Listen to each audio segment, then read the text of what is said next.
I'm sitting here planning my trip to Scotland and I'm picking my campsite and wild camping spots, and I thought it would be a really good opportunity for me to answer a question that I've had a fair few times recently. How do we use search for sites? I did a video on how we use Park for Night, and search for sites is a similar sort of app on how you find campsites and overnight stopover points, but it is fantastic for the UK. So I thought I'd share how we use it and why I choose some places and not others, and just talk you through my thought process. So if you are planning your own UK motorhome or campervan adventure, it could be really useful for you. Before I dive in, if you are new to the channel, hi, welcome, my name is Kat. If you'd like to see more videos on motorhome travel, van life, living in a van and adventures around the UK and Europe, then by all means click subscribe. It'd be great if you followed along. Right, let's dive in. I'm wearing very appropriately, I thought, my I Sleep Around t-shirt. I love these t-shirts. I've got them in all sorts of different designs, although I am going to be discontinuing a lot of them, including this one actually, in a few weeks. So if you do want one, grab it quickly because the cost is going through the roof and it's actually not worth me doing them anymore. So you can still get them with the motorhome or the campervan logo, but only for a couple of weeks. So I'll leave the link below if you want one, and grab one while you still can. I love these t-shirts. They wash so well. I mean, I've had this for months and it looks like new. It's brilliant. But let us talk about how we find sleeping around places, as specifically using search for sites. Now, for those of you who don't know, Search for Sites is a website. It's searchforsites.co.uk, and it's also got an app. You do have to pay for it. I believe the charge is around £6 for the year, and it gives you access to way more places and lots more information, so it's definitely worth doing.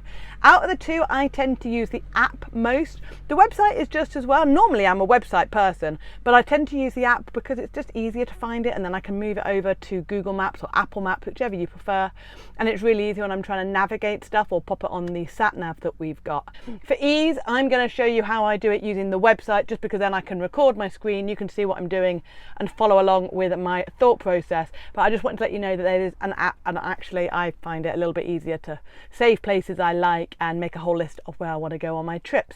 Now, I will just start this bit of the video with a caveat. I don't always plan the trips as in-depth as I'm going to do it here. Partly I'm doing it to show you my thought process, but also partly I'm doing it because I'm meeting my sister. She lives in Edinburgh and I'm going to be stopping there for a couple of nights on my way up. We're going up to the NC 500 and she obviously wants to know what day I'm arriving, and at the moment I don't have a clue. So I thought I would just plan a little rough route rather than winging it as I often do. I thought I would just sort of figure out the next week or so where I'm going to stay. Thought that'd be helpful for you, be really helpful for me, and it'd be very helpful for her, bless her, because she'd like to know when I'm arriving. So if you don't like being as structured as this, that's fine. You can do this as you go along. You can do it every day if you like, rather than do it like I'm going to now for the next week. And also, if you are allocating sort of, I'm going to stop there in that wild camping spot, just bear in mind that you might get there, it might be full, or there might be roadworks, or there might be, you know, police cones or whatever, so that you can't actually stay there. So you have to be a little bit flexible with some of your plans. But of course, if you're using search for sites to find campsites, then you should be able to just book them up in advance as and when you know where you're going. So it is a really useful tool for both those people who like to be really planned and detailed and organised before they set off, and those of us who like to be a bit more free and just see where we travel along the road. So I'm going to have to go now to my laptop and I will start planning our trip. Ta-da! The magic of technology. I'm now in my laptop. Now, I will just say that the campsite that I'm at, the internet is not brilliant. So I didn't actually think this through when I decided I was going to record this today for you. But this is where we're at. So I have actually just gone back and preloaded these on the screen for you, because when I was trying to do it, especially when I'm recording my screen as well, it was taking forever and it was about 2 minutes to load up. And I like to think of myself as entertaining, but not that entertaining. So all I've done is I've gone for searchforsites.co.uk. I've typed it in, and you start off with a map, kind of roughly like this. You see this little cross thing here with the round circle in, and I'm down here at the moment. I'm on the edge of the Cotswolds. I'm heading up to Banbury tomorrow. And then I'm going to be heading up to the Peak District. I really want to walk the Roaches. That's the first thing that I want to be doing. Now, obviously, I'm going to be sharing this video after I've done this trip. One thing that I would highly recommend you never ever do, especially if you're going to be wild camping or using Brit Stops, all right, sorry dog, is share your location before you get there or while you are there. I definitely wouldn't recommend you do that, but of course I'm filming this and then I'm going to share it afterwards. So first thing I need to do is find where I'm heading to, which is, so there's Buxton, and I want to be heading to the Roaches, which is around this area here. Now, just to give you a quick overview on what Search for Sites has, as you can see, it's got loads of different symbols. So these ones here, these are small and friendly style campsites, and you'll load of them, and they're generally the independent sites, which means they're slightly cheaper. They may not have the same level of facilities that you'd expect from a holiday park or a big club site, but you can see their guide price of £12. It's got water, it's got toilets, it's got shower, and it's dog friendly. What else have you got on here? You've got, now these are affiliated camping and caravanning club certified sites. So the CS sites are the red ones, and the CL sites for the caravan and motorhome club are in green. And these, if you don't know what CS or CL sites are, they're affiliated to either of those big camping clubs, and it basically means, as you can see from the number here, they always have 5 pitches maximum. Some of them, if we click on that one, has got water, it's got is that waste, that little symbol there? I think it is. Oh, there we go. Hillside Farm. There we go, I've just clicked on it now. So it's got a grey waste disposal point, it's got a chemical toilet disposal point, dogs are allowed, and it's got 5 pitches. So that's the kind of information. I didn't mean to click on that one, but here we go, it's as good as any. So it's got a little picture, it's got a sat nav, and it shows you exactly what is accepted on that pitch. So caravans are welcome, campervans are welcome, motorhomes and really big motorhomes, but the maximum length is 8 meters. So this is what you get on Search for Sites. Let's go back and tell you a few more of these symbols. You can also see here we've got a pub. Now, I'm a big fan of Brit Stops, which is where pubs and other businesses have gotten together to create a book, and there's also now an app where if you spend money in their establishment, and farm shops and other places are also involved as well now, but they will then allow you to stay overnight on their premises for either nothing or for a very, very small fee. However, not every pub on Search for Sites is in Brit Stops. So you can actually find other pubs that people have discovered are more than happy to let you stay there if you've had a meal, but they're not part of the Brit Stop scheme. So Search for Sites is really good for that. You've then got big proper campsites. As you can see, that's a caravan and camping park. Obviously an independent one, because if it was a caravan and motorhome club, or there must be one around here somewhere. Yeah, we go. So in fact, there's both there. So that's the caravan and motorhome club logo. If I just move the arrow, you can see, and that's the camping and caravanning club logo. Whereas this green one in the middle, the tent, is an independent one, and the flower is a small and friendly campsite, which are often a little bit more basic. Other useful, really useful things that Search for Sites have got. This here is a overnight parking with services. It's waste disposal, and all, you can get fresh water and everything from there, which is fantastic. You've also got, there you go, the flags. See, I did tell you the internet was bad. Let's see if there's another one.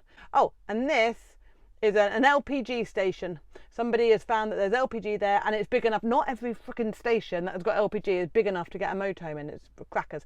But that's really, really useful guide. Let me see if that will load up again. It's thinking about it, but it's not going to.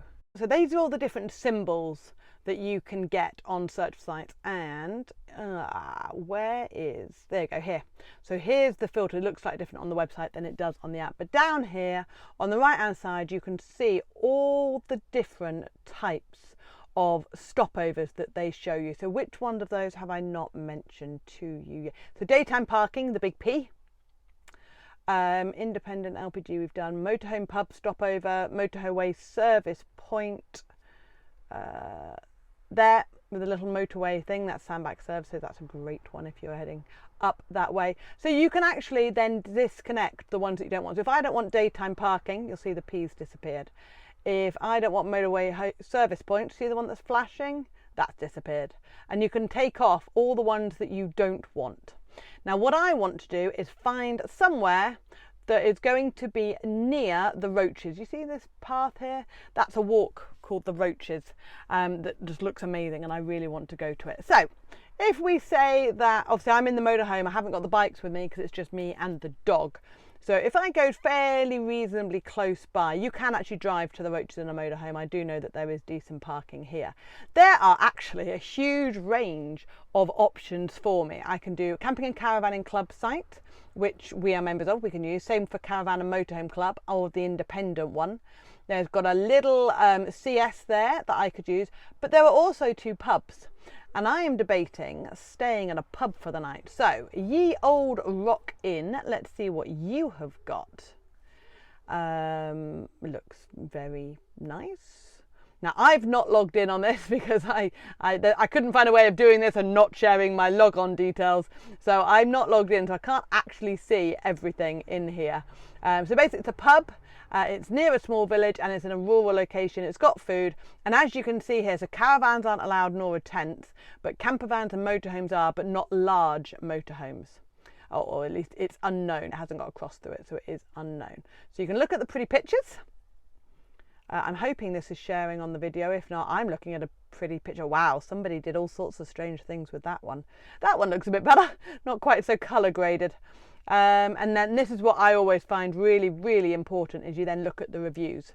So yeah, it says here the proprietor is really obliging, lovely pub, stayed overnight. The pub was closed for refurbishment, but they stayed in the car park anyway. Dogs allowed to eat on certain tables. We played pool until there was a table. See, I love pool, but I'm on my own, so I'm not going to be able to that. Visited 10 minutes away for the Tittersworth Reservoir. So basically, the reviews on that one sound amazing. Now, what I would always recommend if you are going to be staying at a pub is Google the name of the pub after you've found one that you like, and then you can phone them and just make sure that they are still accepting things. Oh, wow, that car park looks massive. The Winking Man, look at the size of that. And again, if you log in to get the coordinates, you can do all of that. It's actually got its own website for this one here, but this one's got water, it's got chemical toilet, it's got electric hookup, and it's open all year.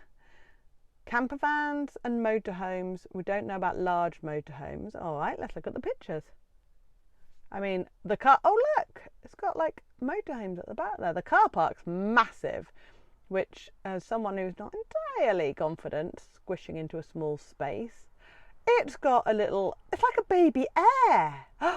Overnight £5 in the car park, £15 with hookup. Caravans are allowed on the pitches only. Ooh, I might want to try this one. See, look, loads of people parking for just £5 for the night. Oh, it's got amazing views.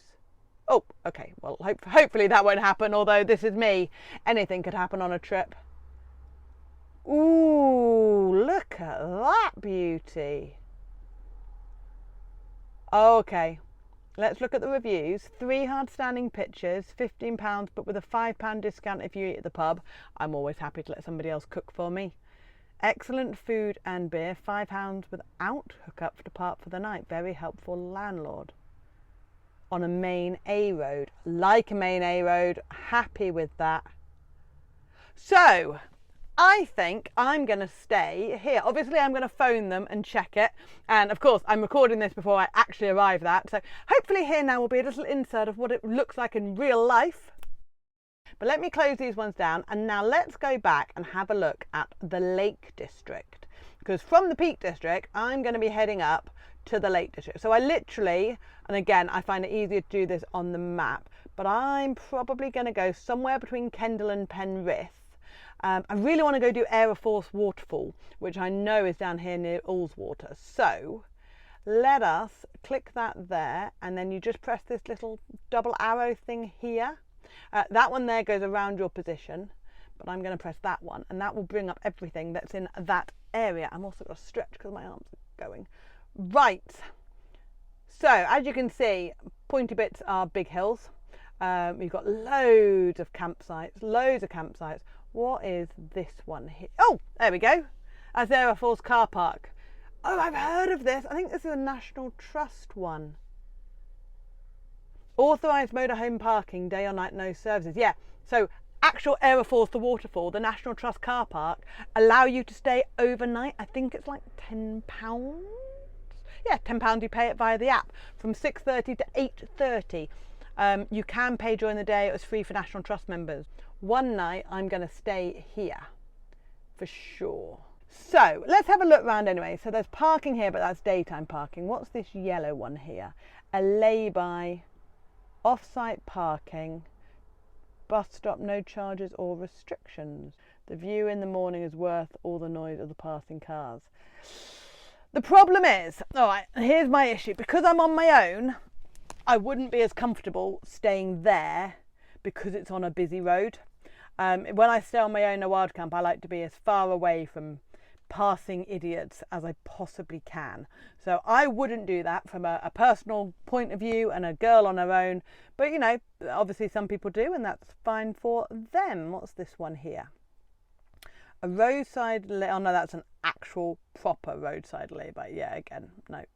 So I just close them down if I'm not interested. And I might end up staying in a campsite around here. So what I've done now is I've just recentered slightly. So we've still got Ullswater all up here. I just want to see, that was the one that I wasn't that keen on. Still like the idea of going by a lake. Ooh. What's that? Glebe Road, off-road parking, no services. But it is off-road. No overnight parking in motorhomes or vehicles adapted for sleeping. Overnight parking available at Braithwaite Fold or Ray Rig Meadow. Okay, well, I'm not going to go anywhere that I can't do overnight parking. I'm guessing one of those. Braithwaite Fold car park. Okay, let's kill Glebe Road. Don't need that one. What's this? Authorised motorhome parking, day or night, no services. Large car park, suitor home for motorhomes. Short work to Bowness, no marked spaces. Gates are not locked at 8 p.m. despite what it says. £10 overnight parking available for motorhomes. Oh, let's have a look at the picture. Oh my God, this advert is driving me insane. There's a doggy on the beach. There's a doggy on the beach. There is. There's a doggy on the beach. Yeah. All right. So, oh, that looks perfect. And it's in Bowness. Ooh. Right. So that is where I am going on day one after the Peak District.